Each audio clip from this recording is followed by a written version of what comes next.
Ray-Ban and Meta are back with their next-gen smart glasses, sleeker, smarter, and packed with new AI-powered features. Let's see what's new, what works, and whether this could finally be the future of wearables. To understand the new Ray-Ban display, we have to look back. Meta's been in the smart glasses space for a while now, collaborating with Ray-Ban through SLR Luxottica. The prior generation, Ray-Ban Meta Gen 1 and Gen 2, offered cameras, open-ear audio, voice control, and Meta AI built in.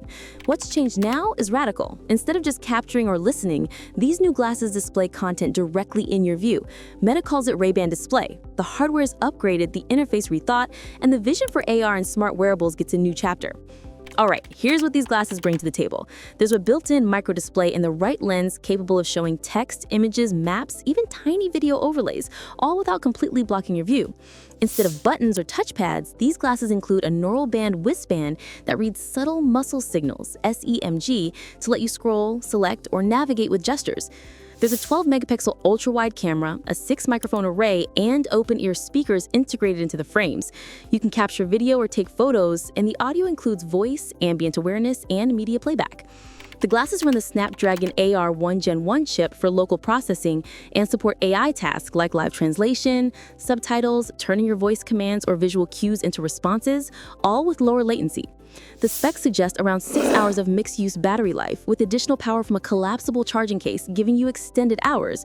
It keeps the classic Ray-Ban Wayfarer aesthetic, though slightly thicker to house all the new hardware. The frames support prescription lenses.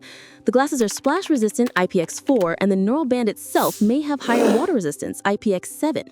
Of course, as with all first-gen devices, there are trade-offs. Display visibility and brightness in daylight will be a challenge. How well can you see the overlay under sunlight? Battery is limited. 6 hours feels decent, but for heavy users, you'll need that charging case. Gestures via neural band, reading muscle signals is innovative, but may take calibration and might not feel natural for everyone. Privacy concerns, recording, always-on microphones, the ability to see what others can't, these are big debates. At $799 it's premium, and not every market will get it right away.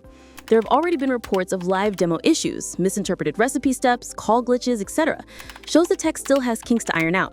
So are these smart glasses just a gimmick or the future of how we interact with devices? I personally think they're an exciting step forward, but not perfect yet. I'm curious, what feature do you want most? Display, live translation, gesture control, or something else? Drop it in the comments. If you enjoyed this deep dive, hit like, subscribe to Uprising AI, and ring the bell so you don't miss when I test them hands-on. I'll catch you in the next one.